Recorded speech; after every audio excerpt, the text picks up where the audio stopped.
प्रशांत जैसे लोग क्या कर पाएंगे बिहार के चुनाव में?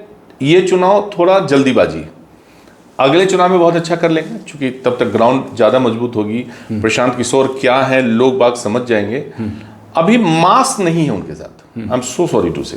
तेजस्वी के लिए बड़ा चैलेंज घर के अंदर है, क्योंकि जो नाम आप ले रहे हैं, जिन बहन की आप जिक्र कर रहे हैं, कुछ भाई जो है, ये सब को लगता है कि नहीं साहब असली हकदार तो मैं हूं, मैंने जो किया है वो किसी ने नहीं किया। सबके अपने एम्बिशंस है और बहुत वाजिब भी है, बहुत वाजिब है। भाई तेज प्रताप ने भी समय दिया है, मीसा भारती ने भी समय दिया है। सिवान किसकी वजह से बदनाम था साहब? वो बच्चे कहाँ हैं? गया जहानाबाद किसकी वजह से बदनाम था? कहाँ हैं वो लोग? पूर्वांचल अगर बदनाम था किसकी वजह से था? फैमिलीज कहाँ हैं? किसके सपोर्ट से? और कल को आप रिपीट नहीं होने देंगे चीजों को, घटनाओं को नहीं रिपीट होने देंगे, कौन गारंटी लेगा? नीतीश ने 20 साल में दिखा तो दिया, नीतीश कुमार ने टाइटल्स के साथ नेता थे बड़े, वो अपना सीट भी नहीं बचा पाए। और प्रदेश अध्यक्ष बीजेपी का कुशवाहा होने के बावजूद कुशवाहों के वोट को कई इलाकों में टर्न अप नहीं करा पाए। मुझे 100 सीट दे दो, मैं 100 के 100 जिता के दे दूंगा। बिल्कुल, मतलब लेकिन सीट जो जितनी तैयारी कर रहे हैं वो 30-31 जो अपनी लिस्ट बना के रखें, उनको लगता है कि साहब ये तो मेरा है। हाँ, 30 तो मुझे मिल ही जाएगा। नमस्कार मित्रों, द पॉलिटिकल पंडित में आपका बहुत बहुत स्वागत है। आपके साथ मैं हूं शिवपूजन झा और आप देख सकते हैं आज स्टूडियो में हमारे साथ मौजूद हैं एक वरिष्ठ पत्रकार ओम प्रकाश जी। ओम प्रकाश जी कई चैनलों में एडिटर की भूमिका में रह चुके हैं। बहुत स्वागत करना चाहते हैं ओम प्रकाश जी हम आपका। और आज थैंक यू। और आज जो हम आपके साथ चर्चा करना चाहते हैं, इसी स्टूडियो में हम कई बार इस बात की चर्चा कर चुके हैं कि एनडीए का एक नारा चल रहा है 25 से 30 फिर से नीतीश, लेकिन मैं देख रहा हूं कि इधर महागठबंधन भी पूरी तरह से ताकत झोंके हुआ है। जो पॉइंट्स ऑफ डिफरेंसेस हैं उस पर वो उनकी बातचीत भी हो रही है। तो आज हम चर्चा कर लेते हैं तेजस्वी के भविष्य को लेकर के। 14 से याद हो कि आप भी उस वक्त जो है चुनाव कवर कर रहे थे, हमने अकेले ही तेजस्वी यादव को रैलियां करते देखा था, अच्छी खासी भीड़ उमड़ा करती थी और जो उनका एक कहते हैं कि पीपल कनेक्ट जो हिस्ट्रियनिक्स होता था वो बड़ा ज़बरदस्त होता था। हाथ घुमा करके यूं संबोधन करना। देखिए, दो फैक्टर मुझे लगता है, एक तो युवा नेता है, दूसरा फैक्टर है कि पिताजी की विरासत यानी कि MY समीकरण, ये दो उनके पक्ष में जा रहे हैं। कुछ फैक्टर्स ऐसे हैं जो उनके खिलाफ भी जा रहे हैं, बैगेज के रूप में हैं। तो हम आज इस बात पर चर्चा आपके साथ करना चाहते हैं कि आपको क्या लग रहा है, क्या है भविष्य तेजस्वी यादव का। फिर हम महागठबंधन पर भी चर्चा करेंगे, चिराग पासवान पर भी हम चर्चा करेंगे और फिर हम नीतीश कुमार पर भी चर्चा करेंगे। तेजस्वी पर से आपको क्या लग रहा है? Is he carrying himself as an able son of the great Lalu Prasad Yadav? इसमें कोई शक नहीं है, इसमें कोई शक नहीं शिवपूजन जी कि तेजस्वी ने अपने आप को इस्टेब्लिश कर लिया। Not as Lalu Prasad Yadav son, as a leader of RJD, as a leader of mass public. और तेजस्वी ने जिस अंदाज में शुरुआत की, तो शुरुआत तो लालू प्रसाद के बेटे के तौर पे जाहिर सी बातें हुई थी 2014 में जब इंट्रोड्यूस किया गया था। लेकिन जब चीज़ें आगे बढ़ी तो तेजस्वी ने अपने आप को इस्टेब्लिश कर लिया। और मुझे इसमें बड़ा सरप्राइज लग रहा है कि बिहार में एनडीए चुनाव की तैयारी ने शुरू नहीं की है। एनडीए में जो विधिवत चुनाव की तैयारी होती है ना, कि प्लानिंग, लोगों के साथ बैठना, आगे की रणनीति, जो बेसिक्स हैं वो नहीं शुरू हुई है। लेकिन तेजस्वी बेसिक पे काम कंप्लीट कर चुका। तेजस्वी को पता है कि मेरा टारगेट क्या है और मुझे कहाँ हिट करना है। जैसे फॉर एग्जाम्पल लोकसभा चुनाव में उसने बहुत प्यार से कुशवाहा कार्ड खेला, यादव प्लस कुशवाहा, और उसका ये गणित हिट हो गया। बेशक वो कई सीट पे हारे, RJD गवाए, लेकिन डेंट किया। जो एनडीए में सबसे बड़े नेता थे, टाइटल्स के साथ नेता थे बड़े, वो अपना सीट भी नहीं बचा पाए। और प्रदेश अध्यक्ष बीजेपी का कुशवाहा होने के बावजूद कुशवाहों के वोट को कई इलाकों में टर्न अप नहीं करा पाए। जो कि उपेंद्र कुशवाहा का आप जिक्र कर रहे उपेंद्र हैं। कुशवाहा, सम्राट प्रकाश। चौधरी, बिल्कुल। सम्राट चौधरी हिमसेल्फ इज कुशवाहा, हाँ, लेकिन बावजूद swing इसके नहीं करा यस सके। नहीं करा पाए। औरंगाबाद देख लो आप पूर्व नवादा देख लो आप बक्सर वाला बेल्ट में देख लो आप, जहां वोट है उनके पास। तो ये इम्पैक्ट किया, जो रणनीति थी ना तेजस्वी की, ये यहां कारगर हो गई। मुझे लगता है कि बहुत साइलेंटली तेजस्वी और उनका ग्रुप इस रणनीति को आगे बढ़ा रहा है। एनडीए यहां पिछड़ रही है। शिवपूजन, हम लोग को नहीं भूलना चाहिए कि वो बिहार है जो एक पर्टिकुलर वर्ग वोट देने के दिन जात के नाम पे वोट देके आता है। पर्टिकुलर वर्ग, वो वाई समीकरण हो, वो एम समीकरण हो, वो कोई हो, वो अंत में देखता है कि हमारे यहाँ से कौन नेता खड़ा है, उसका जात क्या है, और हम उसको वोट दे रहे हैं। ये वजह है कि प्रशांत किशोर जो बिल्कुल नए कमर हैं बिहार में, उनके भी कई कैंडिडेट उपचुनाव में बढ़िया कर चुके हैं। वो इसलिए नहीं कि प्रशांत किशोर की पार्टी से थे। चुनाव में तो मतलब कि ठीक ठाक डेंट उन्होंने दे दिया, 10% के आसपास वोट शेयर इसीलिए बोल रहा हूं कि ये प्रशांत किशोर की वजह से नहीं हुआ। उनका आत्मविश्वास भी मुझे लगता है कि शायद इस वजह से ही वो बढ़ा है। हाँ, लेकिन आप बात पूरी कर रहे थे, प्रशांत किशोर की वजह से नहीं हुआ।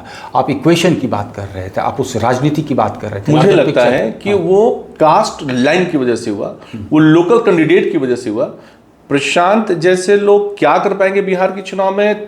ये चुनाव थोड़ा जल्दीबाजी, अगले चुनाव में बहुत अच्छा कर लेंगे, क्योंकि तब तक ग्राउंड ज्यादा मजबूत होगी। प्रशांत किशोर क्या है लोग बाग समझ जाएंगे।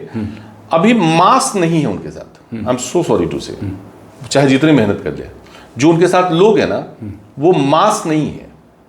वो कैलकुलेटिव हो सकते हैं, वो एसी रूम के अंदर बैठ के एक डिजाइनिंग कर सकते हैं। आप करें, आपकी बात को थोड़ा सा बीच में मैं रोक रहा हूँ। कंपैरेटिव एनालिसिस करें। प्रशांत किशोर भाई कई महीनों से 18 जिले का दौरा कर चुके हैं ऑलरेडी, फिर दौरे पर निकल रहे हैं, लगातार लोगों से संवाद कर रहे हैं, बहुत एकदम कहते हैं ना at the top of his voice proclaim कर रहे हैं कि अगली सरकार बनाएंगे, इस बार छठ में जो लोग आएंगे उनको वापस नहीं जाना है।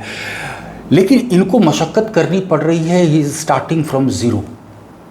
और वहीं पर हम चर्चा कर रहे थे तेजस्वी यादव की, he does not have to start from zero. Yes, Tejashwi के साथ एक विंग है, उसको एनडीए के लीडर्स को खूब अच्छे से पता है कि तेजस्वी के साथ 30% से ज्यादा वोट तो है, और वो ब्लॉक्ड है।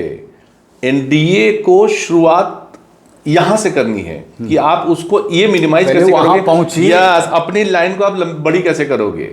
एनडीए की शुरुआत यहां से होनी है। वहीं पे नीतीश भी मजबूरी हो जाते हैं भाजपा के। यस, नीतीश मजबूरी हो जाते हैं, चिराग की बात माननी मजबूरी हो जाती है, जीतन मांझी आपके यहाँ स्ट्रॉन्ग होकर निकल जाते हैं, क्योंकि आपको सबको लेके चलना है। चिराग के पास बढ़िया पॉपुलरिटी है यूथ के बीच में, चिराग तो अच्छे पॉपुलर है। यस यस, स्ट्राइक रेट शानदार है, और वो कैलकुलेटिव है, उसके पीछे मास भी है और कैलकुलेटिव भी ठीक है। जैसे प्रशांत कैलकुलेटिव अच्छे हैं, मास नहीं है। ये तेजस्वी कोशिश कर रहे हैं, उनका ग्रुप कोशिश कर रहा है कि हम दोनों रहें, लेकिन वो मैनेजमेंट तेजस्वी का शायद नहीं है अभी भी। पॉलिटिकल हिज शार्प, चूंकि लालू प्रसाद यादव साथ में है, तो उसको पता है उनको कि साहब कौन गणित कहाँ फिट बैठता है बिहार में। थोड़ा बेटे का प्यार जरूर पुत्र मोह है, हाँ। लेकिन बिहार को समझता बेस्ट है, इसमें कोई शक नहीं। यहाँ पर एक चीज़ जो हाल के दिनों में बहुत ज़्यादा सुर्खियाँ बटोर रहा है, चर्चा ये आम है कि जगदानंद सिंह थोड़े से रुष्ट हैं, और ऐसा कहा गया कि जो one time trusted man Friday हुआ करते थे लालू प्रसाद यादव को, वो खुद को थोड़ा सा अलग थलग महसूस कर रहे हैं। इससे कुछ फ़र्क पड़ेगा आपको लगता है? क्योंकि आपको याद होगा रघुवंश बाबू को लेकर के तेज प्रताप यादव ने जो बयान दे दिया था कि समुद्र से एक लोटा पानी अगर निकाल भी लिया जाए तो उससे क्या फ़र्क होता है, तो बड़ा आहत हुए थे। और मतलब वो तो ऐसे नेता हैं जो लालू के साथ कब से खड़े रहे, और उसके बाद तो खैर आपने देखा ही क्या जगदा बाबू या जो ओल्ड गार्ड जिन्होंने राजद की स्थापना में बहुत अहम भूमिका निभाई, लालू के साथ कांधे से कांधा मिला करके खड़े रहे, पार्टी की नींव को उन्होंने रखा, वो आज खुद को अलग थलग महसूस कर रहे हैं। You think this is going to impact the future of the party? Actual में कभी भी शिव आप हिस्ट्री उठा के देखो, एंशिएंट, मिडाइवल, मॉडर्न, सारी हिस्ट्री, तो एक एरा होता है जो जाता है, नया एरा आता है। ये तेजस्वी एरा है। जाहिर सी बात है, जगदा बाबू पुराने लोग हैं, वो अपने हिसाब से चलने वाले लोग हैं, उन लोगों का इम्पैक्ट भी है। पिछले विधानसभा चुनाव में देखो आप, पूरा जो शाहाबाद बेल्ट था एनडीए साफ हो गया था। और इसमें कोई शक नहीं है कि बक्सर, कैमूर, शाहाबाद वाले बेल्ट में जगदा बाबू लोगों का एक इम्पैक्ट है, उनके लोग हैं। और शाहाबाद हालांकि पूरा बेल्ट जाने की एनडीए की, उसके पीछे कई रीजन्स थे, लेकिन आरजेडी स्ट्रांग रही, इसके पीछे जगदा बाबू भी रीजन थे। और दैट इज वो एक वजह है कि उनके बेटा को बक्सर से टिकट मिला और वो जीत के लोकसभा भी पहुंचा। तो मुझे नहीं लगता कि लालू प्रसाद यादव के रहते जगदानंद सिंह लोगों को आप माइनस कर पाएंगे, चाहे जो कर ले। और चुनाव में जिस तरीके से पूरा बेल्ट आपके साथ खड़ा था और उम्मीद भी आपको है कि वो बेल्ट मेरा अच्छा करेगा, तो आपकी ये मजबूरी हो जाएगी। फिर तो थोड़ा घर में, किसी भी घर में मुंह फूला फूली, गुस्सा, नाराजगी चलता है चुनाव के समय। तो बहुत खबरें आपके पास हैं। चुनाव के समय चलता है, लेकिन ओवरऑल वो लोग साथ में हैं। और यहाँ एनडीए को मेहनत करनी है कि आरजेडी और उसके कुनबा को कैसे वो उस लाइन को छोटी करे। हालांकि MY समीकरण के अलावे अगर 2% वोट भी स्विंग करा पाते हैं तेजस्वी यादव, तो गेम बिल्कुल पलट जाता है बिहार में। 2-3% काफ़ी हो जाता है। नहीं, ऐसा नहीं है। बाकी 65-70% लोग बच जाता है। आप विनेबिलिटी पर शिवपूजन तेजस्वी प्रेम ज्यादा ही दिख रहा है। ऐसा नहीं है।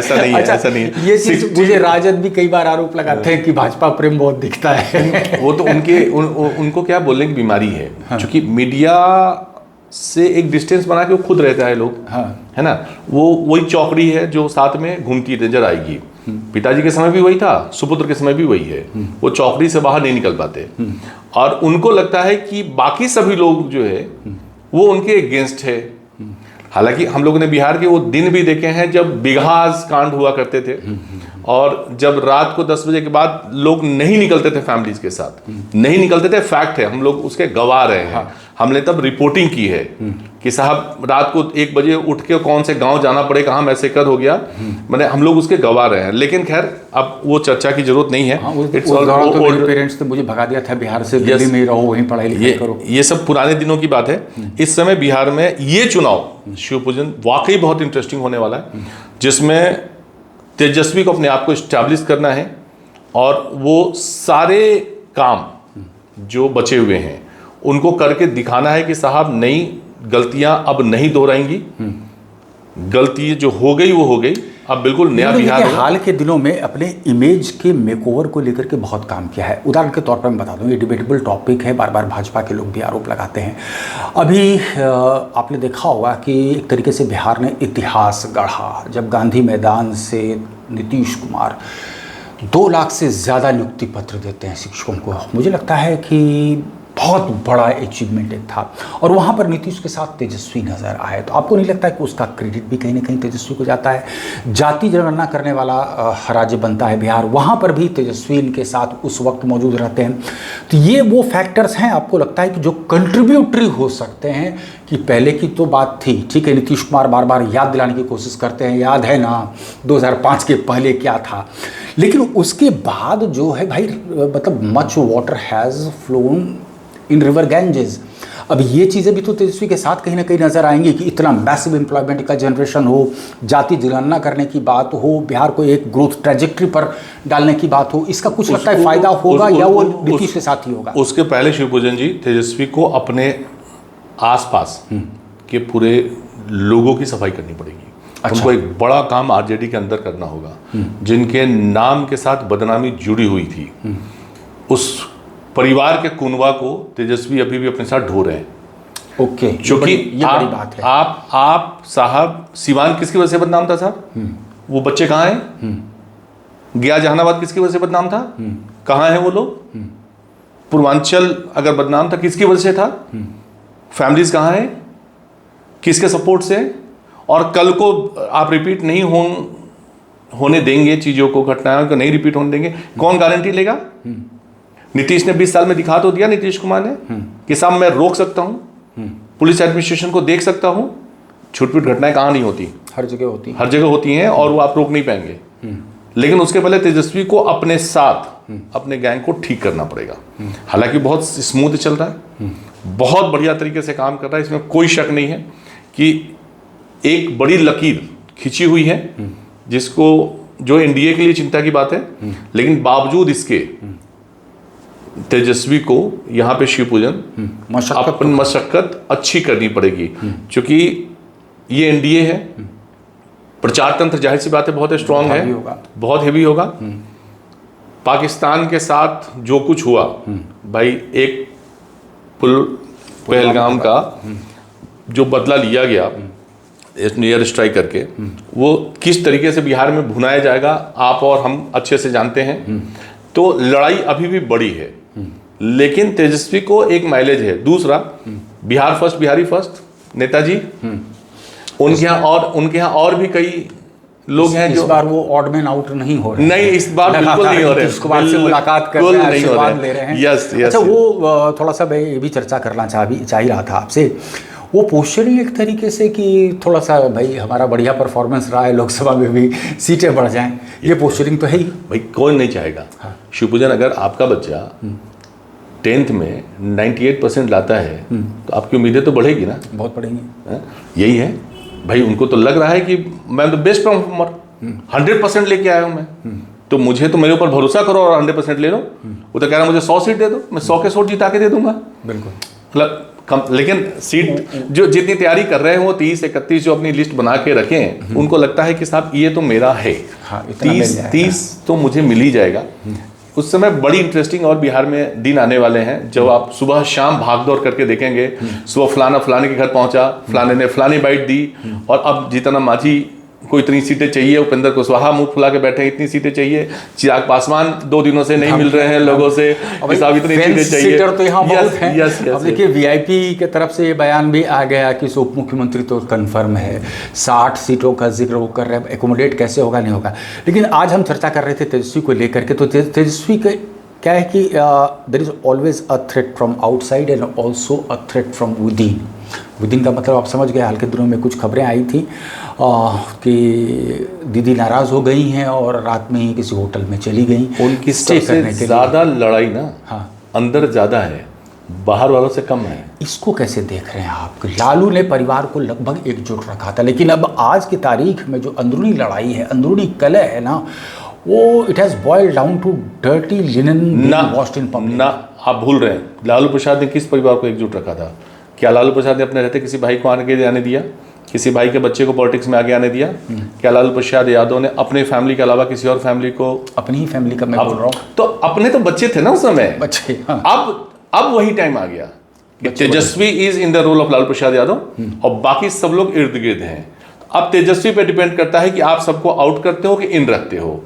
अब यहाँ पे मीसा भारती को या दूसरे भाई बहनों को ये एक्सेप्ट करना पड़ेगा कि तुम्हारे घर में सबसे बड़ी लाइन तेजस्वी की है, और अब या तो तुम पार्टी तोड़ो, जैसे उस समय कुनबा चलता था, भाइयों का, साला का, सबका अलग अलग, और पार्टी खराब हो गई, सत्ता से चले गए, तो या तो आप उसको हिस्ट्री को रिपीट करो आप, या आप मान लो कि साहब मेरे घर में एक नेता की बड़ी लाइन खिंच गई है, उसके साथ हम चल रहे हैं और we are strengthening each other, हम एक दूसरे को मदद कर रहे हैं। तो यहाँ पे तेजस्वी के लिए बड़ा चैलेंज घर के अंदर है, क्योंकि जो नाम आप ले रहे हैं, जिन बहन की आप जिक्र कर रहे हैं, कुछ भाई जो है, ये सब को लगता है कि नहीं साहब असली हकदार तो मैं हूं, मैंने जो किया है वो किसी ने नहीं किया। सबके अपने एम्बिशंस है और बहुत वाजिब भी है, बहुत वाजिब है भाई।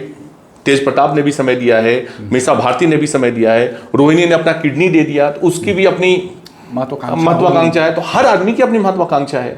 तो यहाँ बड़ा इंटरेस्टिंग होना है कि एनडीए तो अपने कुनबा को समेटने में लगेगी, तेजस्वी अपने परिवार को संभालने में पहले लगेंगे, उसके बाद वो फिर बाहर वालों से फाइट करेंगे। लेकिन बाहर उनके लिए बहुत इंटरेस्टिंग है कि मुकेश साहनी जैसे लोग अभी साथ में हैं, कांग्रेस को कब तक रहेंगे कहना मुश्किल। मैं इसी का अभी साथ में है, प्रेस कॉन्फ्रेंस में तो आप थे मौजूद, मतलब वो टेकन बाय सरप्राइज, जब एकाएक वो खड़ा होता कहते हैं हमारे पीठ में छुरा घोंपा गया है, और फिर तब एनडीए के पाले में आ गए थे।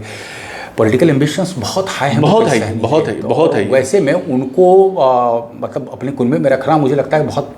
हालांकि मुकेश सहनी को इतनी बात समझ में आ रही है कि एनडीए में शायद वो पोजीशन न मिले, वो जगह न मिले जो तेजस्वी भाव promise दे रहे हैं, प्रॉमिस किया है। अच्छा, 250 से ज़्यादा जो है वो इनकी साथ में यात्राएं हुई थी पिछले चुनाव में, हेलीकॉप्टर जो पे, मछली वाला और केक मछली वाला का सारा, प्रकरण, हाँ, केक का प्रकरण हो या संतरे का रंग पर जो वो टिप्पणियाँ हो। एक सवाल मैं और आपसे करना चाह रहा था, मेरा अंतिम सवाल है आपसे। अभी हाल के दिनों में आपने देखी होगी कि कवायद कांग्रेस के अंदर से कम ये सेम्बलेंस देने की कोशिश हुई कि भाई कांग्रेस भी अपने पैरों पर खड़ी हो सकती है। बीती अरवा से यात्रा शुरू कर दी जाती है, कन्हैया कुमार करते हैं, और कन्हैया कुमार का प्रेजेंस बिहार में बहुत एक्सेप्टेबल नहीं होता है लालू परिवार के लिए, लेकिन इसके बावजूद द कांग्रेस गोज अहेड, यहाँ की पूरे इंटायर लीडरशिप को चेंज किया जाता है। आप देख रहे हैं कि 4 दौरा कर चुके राहुल गांधी 5 महीने के अंदर में यहाँ पर मुलाकात करने नहीं जाते हैं लालू परिवार से। आपको क्या लग रहा है कि कांग्रेस सिर्फ और सिर्फ ये सीट बंटवारा भी इस बार ठीक ठाक रेस्पेक्टेबल कुछ मिल जाए उसके लिए कर रही है, या वास्तव में कोई जेन्युइन कंसर्न कांग्रेस के अंदर है कि वो अपने पैरों पर खड़ा होना चाहती है? घरों में ना, आप यूजुअली घरों में देखेंगे कि कुछ फैमिली मेंबर्स ऐसे होते हैं जिनको आप इम्पोर्टेंस नहीं दे पाते, या आप अपने बिजी लाइफ में, तो जाते आते आपको टोकता है, बउआ सब ठीक है ना, या खखारता है कि आपकी नज़र मेरे ऊपर बढ़ती रहे। कांग्रेस की हालत मोर और लेस वैसी है, फूफा टाइप की, कि मुंह फुला के अपनी पोजीशन बना दें ताकि उनको कुछ तो मिलता रहे। आप कांग्रेस का क्या परफॉर्मेंस है ओवरऑल, ना आपसे छिपी है ना मुझसे छिपी है। 89 में बिहार से बाहर हुए और उसके बाद तड़प ही रहे हैं। उसके बाद वो सारे काम कर चुके जिसकी वजह से वो 89 में बाहर हुए थे, और उन सभी लोगों से मिल चुके जो लोग उनको बाहर करके आए थे, रूम से बाहर निकाल के आए थे, वो सबके गले मिल के आ चुके हैं। तो कांग्रेस की हालत मोर और लेस वैसी ही है, लेकिन ये तय है कि तेजस्वी और लालू प्रसाद यादव वोट शायद न बटने दें, और इस कवायद में कांग्रेस को एक रेस्पेक्टेबल सीट, उसको तो चाहिए 60-70, लेकिन उतना ही नहीं सही 30, मतलब 25 से लेके 35 के बीच में कोई रिस्पेक्टेबल अमाउंट बना के उनको दे दे कि भैया आप खुश रहो, किशनगंज एरिया तुम्हारा है लो, कटिहार पूर्णिया में आपको भागीदारी चाहिए लो, बेतिया चंपारण में 3 सीट चाहिए लो, लेकिन अब शांत हो जाओ। तो ले दे के एक बिहार का चुनाव वाकई बहुत इंटरेस्टिंग होना है। हम उम्मीद करें कि बिहार के चुनाव में ओम प्रकाश जी फिर से वैसे ही यहाँ पर रिपोर्टिंग करते हुए नजर आएंगे और भी आपका साथ देंगे। लेकिन देखिए मित्रों, मैं आपको बताऊं कि 2025 का चुनाव वास्तव में हमारे ऐसे पत्रकारों को जो 2 दशक से ज़्यादा हम लोगों ने फील्ड में गुजार दिया, हमारे लिए भी बहुत दिलचस्प होने वाला है। हर रोज़ जो है यहाँ की राजनीति करवट लेगी, और क्या परिणाम होगा ये अभी बता पाना बेहद मुश्किल है। लेकिन ओम प्रकाश जी, आप हमारे स्टूडियो में आए और चर्चा में शामिल हुए। बड़े दिनों के बाद खुल के आपसे बातें हुई, बहुत बहुत धन्यवाद आपका। मित्रों, आपसे गुजारिश करना चाहूँगा कि द पॉलिटिकल पंडित को आप देख रहे हैं, बहुत बड़ी तादाद में लोग देख रहे हैं, लाइक और सब्सक्राइब भी कर लें, और हम गुजारिश ये भी करेंगे आपसे कि अपने मित्रों से भी कहें कि इसे लाइक और सब्सक्राइब करते रहें। बहुत बहुत धन्यवाद।